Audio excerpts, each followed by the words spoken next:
salaamaaleykum mbokk yi xarit yi am di jàmm yi yéen ñi nga xamante ni yéen a safoo seen télé boobu di Paco TV ñu ngi leen di nuyu di leen jox seen wàccuwaay di leen wax ne leen tamit namoon nañ leen torop di leen wax ne leen yéen ngi si suivre seen émission ngonal di am tous les jeudis à partir de 18h plateau bi nag duma ci weetu benn yoon maa ngi ci ànd ak DJ Jazz ak DJ Sarr duma ci wéet benn yoon may nuyu personnelu télé bi yëpp njëkkee ko ci DG bi tonton Pape Sow maa ngi lay nuyu di la jox sa wàccuwaay di la wax ni la tamit yaa xam li nga bëgg ci Paco TV bi yàlla na suñu borom bi subhanahu wa taala mottali lépp incha allahu rabbin di nuyu kilifa diine yi kilifa aada yi fàttewuñ kenn ñi tëdd tamit ci lal hôpitaux yi ñu ngi ñaan yàlla fëgg seen bopp ñu dellu seen njaboot ñi nga xamante ne tamit caabi da leen féete ginnaaw yàlla teggi leen seen nattu ba ñu mën a dellu ci seen i activité di nuyu waa Tivaouane Peulh di nuyu tamit waa Sokabek di leen wax ne leen yée ngi jàkkaarloog l'enfant chéri de Sokabek Sista Nabou Jazz maa ngi lay nuyu. kon ma desandi ko fay la yow si sa nabu mu sell mi mu tedd mi nga xam ne tamit ndax mën naa ne li nga wax dëgg la doo si wéet mukk ndax yaakaar naa ne boo si àndee ku si mel ni moom DJ Sarr mi nga xam ne moom tamit si lu mu bokkul baaxul moom mi nga xam ne borom jàmm ji tamit baax xam nga ñëw boole si man mi nga xam ne maa si gën a tuuti nag man DJ Jazz mais xam naa si biir loolu maa ngi si nuyonteeg bu baax a baax fan seeg soppee di nuyonteeg tamit la communauté Tivaouane Peulh di si nuyu tamit ñi nga xam ne tamit ñooy kilifa aada kilifa diine rawatina tamit ñi nga xam ne tamit ñu ngi safoo di suivre seen émission ngonali fii si Paco TV tamit di jaaj bu baax mais DG Pape Sow moom tamit nuyoo boo ko nuyu du doy ndax mën naan tamit bu amoon li ko gën a ndawam ñi fi nekk ñëpp ku si nekk avancé ku si nekk jëm kanam si sa loolu nekkul sama nuyoo tey. am na solo DJ Sarr maa ngi lay bàyyi nga nuyoo ak askan wi. bismillah salaamaaleykum mbokki téléspectateurs yi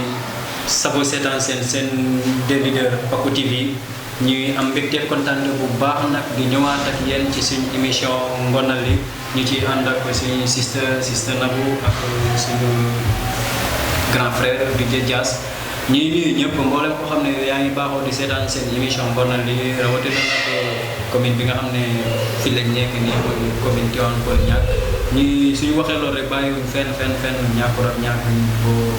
Kër Massar li wër foofu yëpp bàyyiwuñ kenn suñu jógee foofu dañuy néewaale si nga xam ne suñu commune la nag nga xam ne mooy suñu commune natale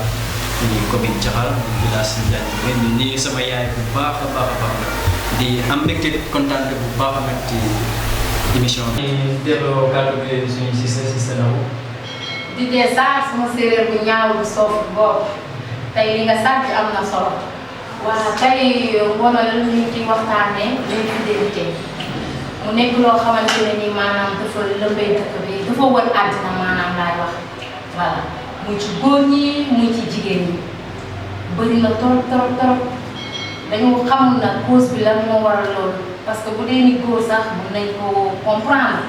ndax moom góor yàlla may na nga takk nga am 4 femmes mais si jigéen lay gën a métti daal moom bëggoon tey nag waxtaan ci parce que mu ngi lëmbee dëkk bi. DJ Jazz. waaw li ma faral sa foofu famille laaj ma moom li nga xam ne mooy l'inclusivité parce que li nga xam ne doon na benn vie ba nga xam ne li muy yàq jamono ji boo xoolee si population bi surtout la jeunesse yi comprendre nga mooy ndaw ñi dafa bëri parce que tey ñu si bëri ñu doon pensé que l'inclusivité c'est un mot benn si mooy ba nga xam ne dañ ko war di primé wala dañ ko war di fooyee te alors que loolu parce que li mu mën a lor dafa bëri mais nag bu ñu xool l'inclusivité si côté jigéen ñi nag la gën a bëri si côté jigéen ñi la gën a bëri si la gën a bàyyi ko mais góor ñi waaw. am na si mais pourquoi nga bëgg ko sëf jigéen ñi. non li tax ma sëf ko jigéen ñi nag boo xoolee tey par exemple tey man DJ Jazz waaw sama ñaawaay bu doy je peux parler avec lui avec elle. waaw moom war damay wax ak moom Nabou wax ko samay sentiment xam nga jël yaakaar def si moom fàtte yaay fàtte papa. ku wax ba ne déet moom rek mu xëy un bon jour xam nga fekk tey lépp mu ngi sàmbar mbaraan si biir xam nga way ay sàmbar mbayaan sàmbar faraan lépp si biir xam nga moo tax ñu ne yéen jigéen ñi ba pare jigéen ñi ñëw diñ ci bët jigéen dafa weex dugg c'est ça jigéen. Diaz nag dama naan ba ñuy sànni xeer de man nangu na ngay jël infidélité bi yëpp teg ko suñu kaw. di ngeen doon nangu nag wax leen ne c'est les filles. non non du ma ko nangu de. du ma ko nangu je te jure et certain c'est les filles. du ma ko nangu DJ Sarr yow la wax ci loolu. waaw ñu am mbégte kontaan bu baax di dugg si rek ci seen thème bi ngeen ñu tey waaw muy thème bu am solo nag infidélité mais man sama part personnel su ma déggee infidélité j'espère que ci jigéen kese la ndax góor moom yàlla may na ko moom mu am benn ba ñeent loolu moom infidélité mënatul nekk foofu nag obligatoire saa boo nee aaw di nga am ñaareel ñeenteel ci kaw ba ko mu kon yaakaar naa saa bu ñu naan infidélité jigéen lañ koy wax nit ki nag jigéen warul nekk loo xam ne aussi dañ la naan yàlla kii la la boole nga yem ci moom xam ne kii la ko yàlla boole muy wërsëg aussi nga nekk ci moom keneen wala ñu nga nekkoo déedéet ndax sama jëkkër dafa infidèle non non man d'accord ma ànduma ak loolu aussi pour man dama jàpp ne infidélité bi saa bu ñu ko waxee rek génne nañ góor ci infidélité ndax góor moom fidélité mënul nekk foofu kon di comme yàlla moo ñu gën a xam suñu bopp moom mi ñu may kàttan ba mën a nekk ak ñeenti soxna jigéen nag kenn la ko yàlla boole déjà infidélité moom suñ ko wax ci moom lañ koy delloowaat comme système la wax dara. yéen a may sëqataw de mais du ma ko nangu de tey jii yéen ñaar ñii maa ngi leen ci plateau bi di wax ndax bu ma leen may dara li nga wax dëgg la mais est-ce que nekkul tamit yéen góor ñi yéenay poussé jigéen ñi ñuy dem di dem uti ji leneen tamit ci biti.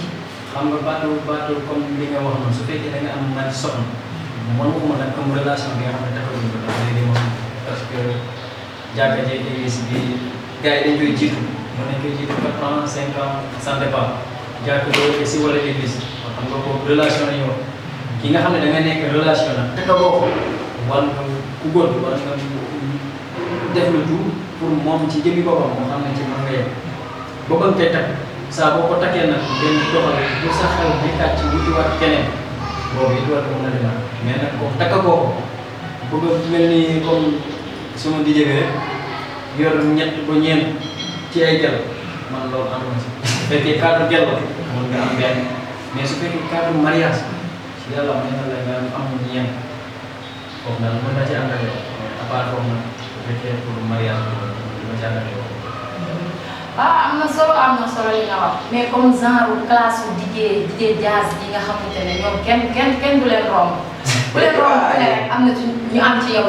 ci yow yoon. yàlla solo nag xam yàlla solo xam nga mag yi ñu ngi naan dégg ak dégg bokkul di nga dégg te doo dégg comprendre nga mais man su ma déggee si biir waxu Sarr moom ngeen man DJ Diaz classe bi waa foofu tamit mën naa lu am solo la parce que tamit léegi duñ ne nag léegi ne jigéen ñi kese foofu tamit parce que xam nga tey ñaari bande daf see am bande marié ak bande célibataire mais wolof Ndiaye ba gën ki la bëgg moo gën ki la faan ndax ki la faan muy gën a ki mu bëgg kon daf see xale jigéen ñi nga xam ne du ñu bëgg mais dañ lay soog wan faa comme que ni gis naa benn DJ Sarr mu ngi si télé bi fës na xam nga mën naa wuti si moom benn tur wala benn bës bi comprendre nga xam nga ne tey benn si sa jaww jàpp kenn du jàkkaarloo télé ko si daan koy naan waa kii moom war naa am si moom benn kii parce que kon léegi télé bi mën naa ne xarit bi amul doole ci célibataire ba muy côté góor nag di côté jigéen foofu moom mais sama classe ma DJ Diaz moi je suis fidèle waaye li nga xam ne dama infidèle parce que yéen ñii yow loolu yow DJ Sarr yow da ngay wër yow mais boobu foo ma limité trois mais temps yi sa tollee day si toll moi je déteste les mariés quoi. bàyyi DJ Sarr bàyyi gaaw daal DJ Sarr dugul ci yooyu loolu yow yaa ciy dox. moom dugul ci loolu. moom daf ma bëgg a classé ak moom. yow mën nga yor 4. dégg nga kii samedi kii dimanche. lundi soir wala jeudi matin. ça dépend ci appel yi ñu koy appelé man xam nga moom doxuma ci loolu. man de si biir ba kenn aw ma appel bu soo yaay. dégg nga man xam dama la wax rek. waaw léegi nag suñu rombee ko. nga xam ne da ngay jënd ak nit ki te takkagoo ko. moom mu jël léppam lekk ko ci yow nit ku góor ki wala nga déglu tuur boobu doo ko trahi. xam nga foofu fidèle moom moo la feeñ foofu. mais nag kantaan nga takk ko ba pare ba mu ñëw sa kër mu leer la ne kii nag wax dëgg fa yàlla alhamdulilah mu ngi sama kër. manquéwul dara mbooleem lu mu soxla donte nag àdduna kenn mënul mutale mais mbooleem loo xam ne mën naa ko man koo koy defal boobu nag saa bu sa xol laajee keneen moom nga ci rek boobu nekkatul fidélité wala infidèle am nga 3 am 4 kon dèjà infidèle ñëwul foofu mais fi nga xam ne nag célibataire la muy célibataire ma ñëw fekk mu ànd ak keneen mu may wax di wax bu formaté na mu war ba mu ànd ak man ci bépp côté bu mu ànd ak man mooy mu faam wala moom mu sopp ko wala moom mu bëggal ma boppam sans départ léegi nag man sama jëmi bopp sama bopp war na ma may ma ñàkk ko bàyyi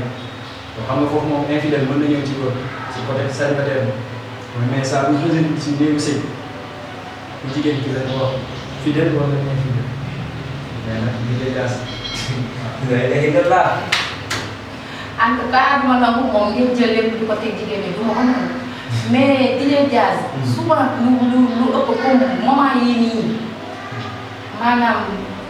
góor ñi nga xamante ne nii dañu am jabar am aawo am ñaareel mais bu leen tax a jam maanaam si seen i jabar dañuy am seen i soxna mais teewul dañuy nekk ci koñ yi di raasaatu affaire yooyu noonu est-ce que loolu laaj na. waaw xam nga nag li wax mag ñi naan ñàkk doon mais tamit nag mën naa ne luñ ñuy njaay jigéen ña côté ndax da ngay xool tey seen affaire yu bees yi ngeen xewal mooy course yoo doon ngeen tax seen liggéey teg sew waaw cristal affaire yooyu noonu mu ngi tëj dëkk bi tey léegi bu ngeen xool lii yëpp jigéen ñi ay arme ngeen si bëtu góor ndax da ngay xool tey benn xam nga benn Eva sax laay wax ñëw solal na benn jéem ab xam nga jumax aawaloo ko fii xam nga solal n'importe quel sol ñi nga xam ne di dox si mbedd bi tamit fekk na ki nga moom jëkkër jàmm na bee tamit mais bëtëg yàlla bu leen tàq rek dee. mais yéen est-ce que nekk loolu moo leen ci gënal jumux aaw yooyu ak ay cristal yooyu est-ce que nekk loolu moo leen ci gënal yéen. nga luy si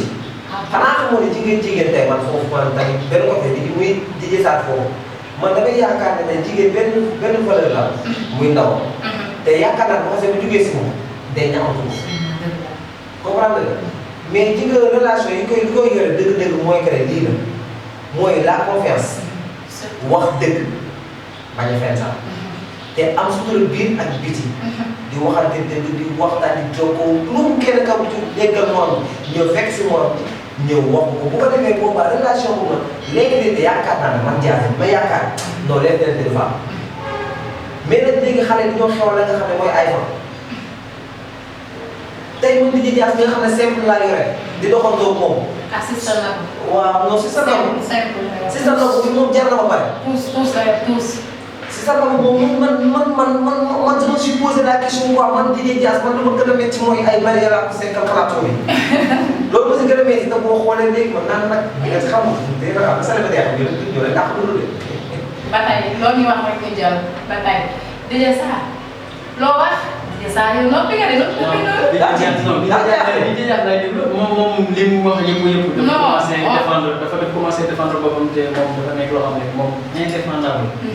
mënoo défendre loolu. non man yow sa jëmee bopp fi nga indi. sama défendre. non yow c'est indéfendable li nga bëgg a défendre mënoo ko défendre ndax ñaar dafa am. su fekkee yow sa jëmee bopp da nga ànd ak moom yor téléphone su fekkee ci téléphone lay nooy téléphone boobu lay wuti. su fekkee nag ci sa xol la sa xol nga koy yëngu xam nga loolu def ci yàlla mais man su ma ñëwee tey nga xam ne en relation nekkagul en couple dañuy nekk en relation avant couple moom mu ñëw ma nekk ak moom mu may defal ba nga xam ne moom moo tax mënuma ànd ak keneen ba mu sëy si coupé loolu su ma génnee waatee taseeg benn sister Eva mu defee ko comme na ma ko doon gisee ak moom jamono bi ñu nekkee relation. pourquoi pas du ma wax ak sister Eva. yaa ngi saay-saay yi wax si bari. question saay-saay. bu la neexee am na saay-saay jàmm boobu nag. loolooy saay-saay bi. donc question saay-saay. gis nga lu fees sa bët. même li may wëri ci mbedd mi su fekkee moom man koy am sama biir kër. léegi li nga jot ci. donc dafa fay sa kon boobu dal xam ne yow ki nga takk ki nga àndal nga takk ko ba mu toog sa biir kër yàlla xam ne saa bu melee nen nii doo gis kenn wala boog saa koy gis keneen di nga nekk koo xam ne comme ki nga bàyyi ci kër gi lay doon mais suñuy génn relation muy neex bu nga ñëw sëy si ne alhamdulilah comme am naa jëkkër rek ça va lu amati rek ça va bàyyi ku def lu la neex def lu la sax su ma génnee ci mbedd mi te seeg beneen maa moom sama bopp am naa droit nekkaat beneen relation comme nekk naa en couple mën naa amaat beneen relation boo ko ñu nekkaat en couple loolu mën na wala d'accord loolu. côté boobu moom dama fay ànd ak yow parce que li mu wax tamit dëgg la. parce que am na jigéen ñoo xamante ne nii balaa ñu leen di takk ki ñu nekkal dañu daan defar ba mu baax di c'est-à-dire di defar ba mu baax. mais dañuy dem yéejaas bàyyi ma waaye dañuy dem ba ci biir xam nga ñu ñëwee sëy si am benn doom rek xam nga fuuti yi bàyyeeku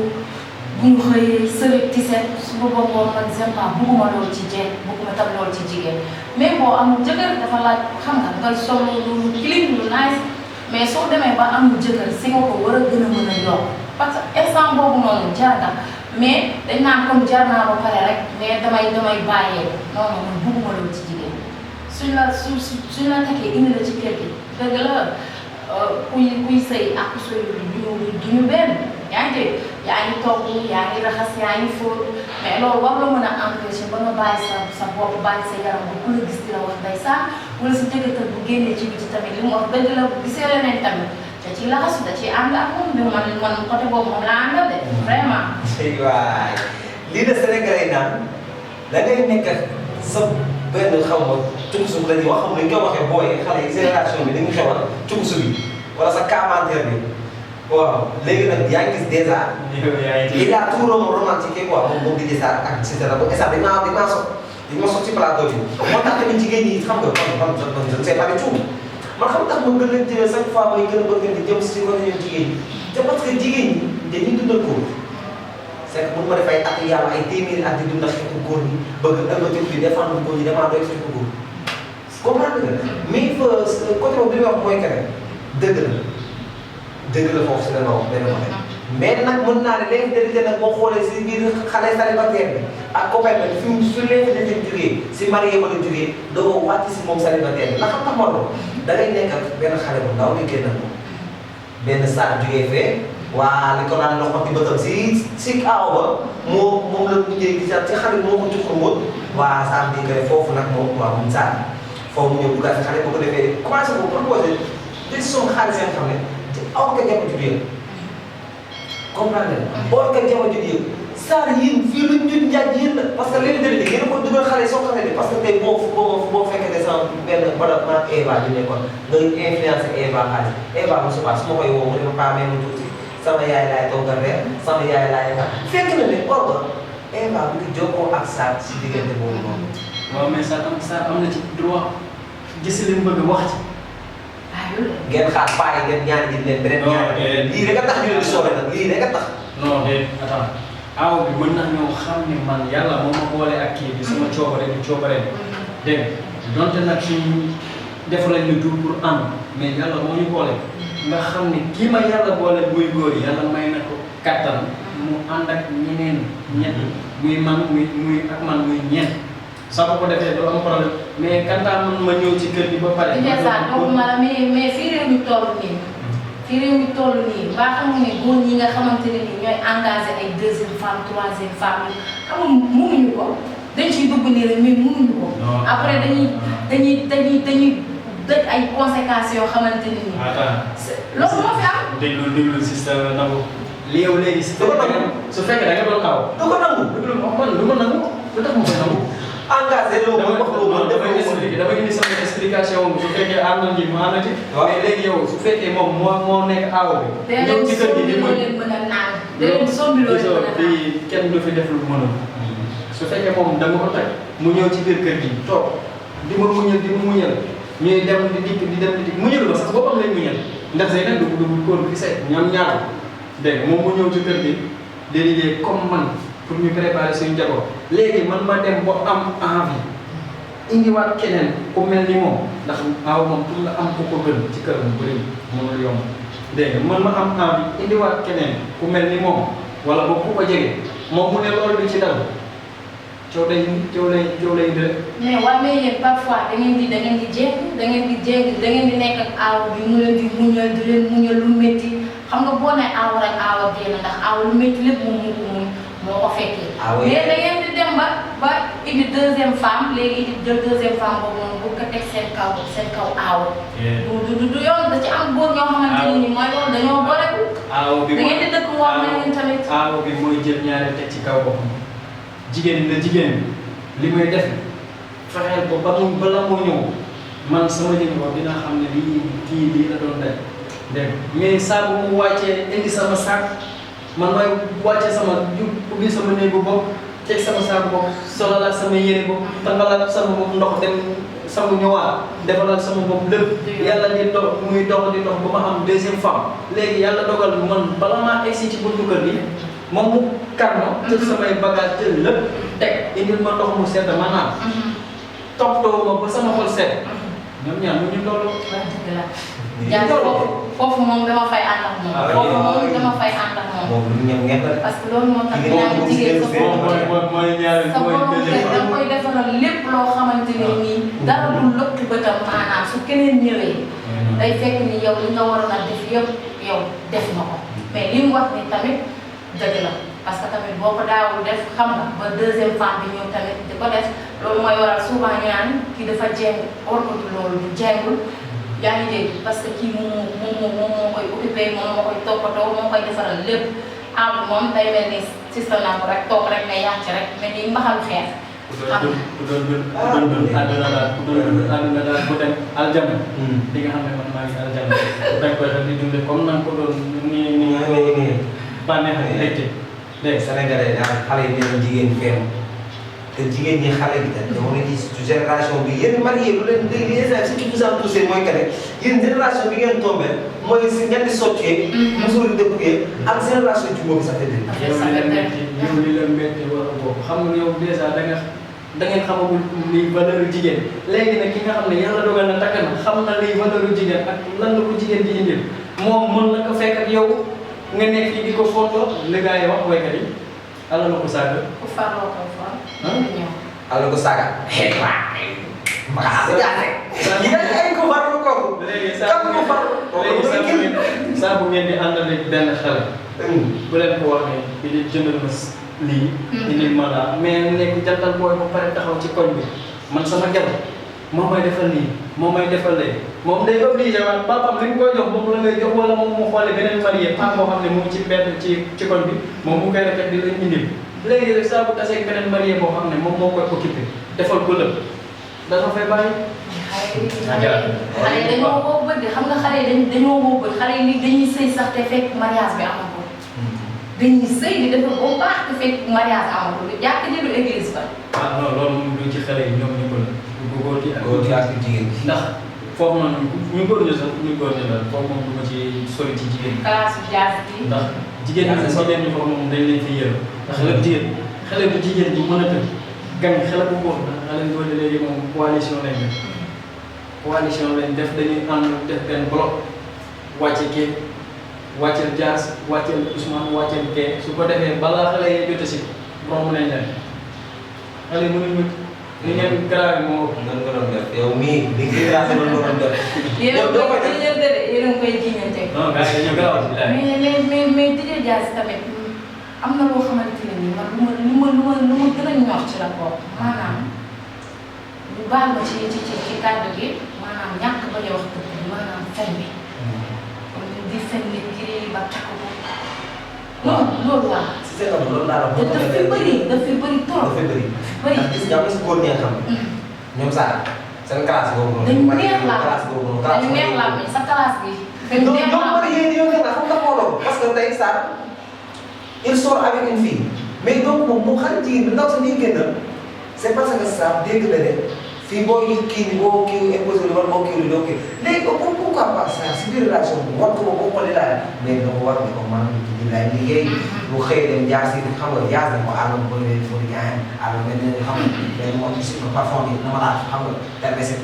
léegi nag ñoom mari man ils sont vraiment les capricieux yi nga xam ne ma dafa ma jaaxal léegi soo leen def mën nañu ne ñi nga sëy sans bàyyi dee ngeen naan xaw ma jabar ji nii di toppatoo nit ñi mais ci nga tamit jigéen dina toppatoo ko si kaw si ko góor gi nawloo si kaw si ko góor gi téewee si kaw si ko góor gi tegee fi mu ko war a teg bu leen jël lépp si ko jigéen ñi parce que ji nga kii morom ñii classe ñii seen classe dafa am ñu doy waar kii moom day jeex moom kii day jeex dina sax moom day jeex mënu ma tollale yàlla tollale man du ma mën a tollale gis nga saa yow da ngaa jeex wala ko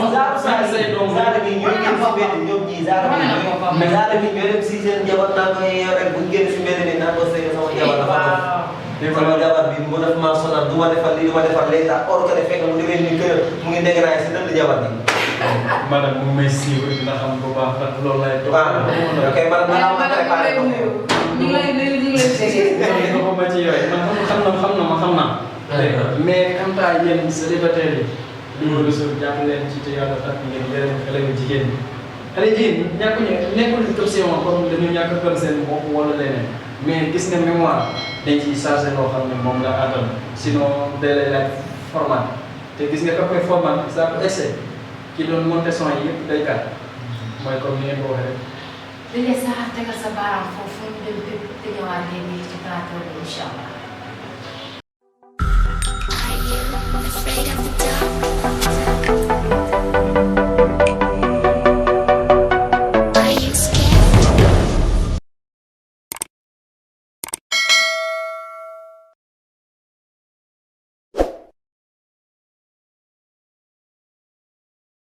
ñu dellusiwaat ci seen plateau seen émission ngoonal bi ñoo ngi jégalu bu baax nag ndax dañu amoon quelques problèmes techniques xam naa waxtaan bi neex na loolu mais xam naa fi la ñuy jaaree tàggatoo Dj Sarr ma bàyyi la nga tàggatoo ak askan wi.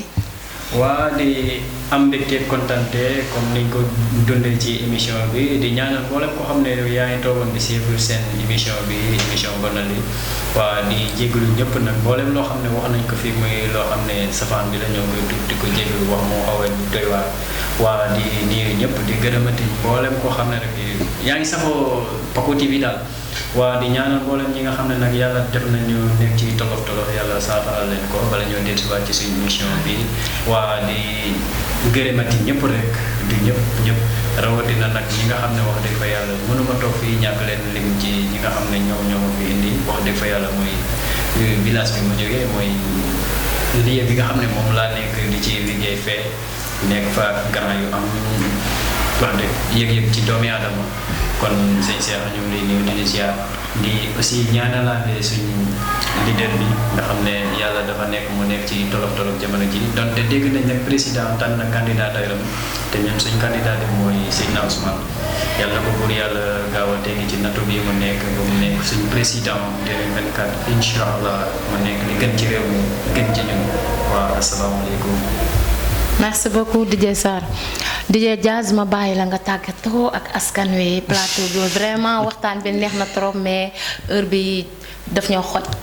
waaw gis nga mu ngi noonu heure bee ñu xoj nag ndax lu neex du doy waaye lu bees neex nag ba des bàmmeel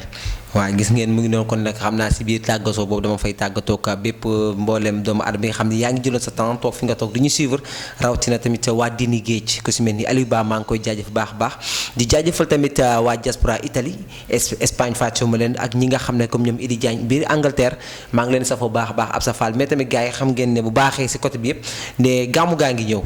ginnaaw màggal gi gàmmu gaa ngi ñëw te xam ngeen ne bii gàmmu nag na mun naa si xam nga bii façon 2 pièces loolu rek laa si namm nag namm naa si nag passe aller ak retour. yaa ngi wayaan de. ah noonu may def na foo ma sàmbat ma yandeen Asom Diatta maire Kër Massar Amina Dramé kenn du Ifa Ka borom terrain yi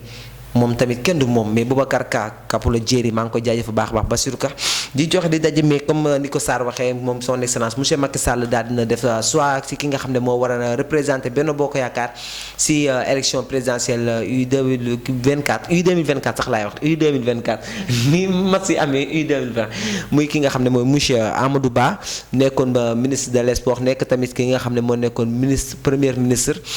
kon tamit comme ni ko ñëpp ñu gëndoo ko noonu ñu ñoo xam ne nag léegi Benno Bokk Yaakaar seen candidat moo nekk noonu mi monsieur Amadou Ba ok bye bye à tous et à tous. merci beaucoup Dj Jazz waa maa ngi remercier waa Tivaouane Peulh di remercier bu baax waa Sukabek vraiment su ma yegsee ba fii yàlla ak ñoom la ak Dj Jazz mi toog vraiment dama lay ñaanal yàlla yaa xam li nga bëgg sa biir xol yàlla na la ko yàlla defal. amiin te mu nekk sa njiglaay. di gërëm sama caméraman bu ñaawul bu sooful boobu du bàyyi maa ngi lay remercier bu baax di nuyu sama papa di nuyu sama yaay di nuyu sama jumelle d'amour Aïda Ba di nuyu tamit monsieur Kébé toute la famille Kébé depuis Parcelles maa ngi leen di nuyu yéen ñëpp di leen jox di daje beneen yoon seen émission Ngoonal li sur Paco TV merci beaucoup bye. bye bye.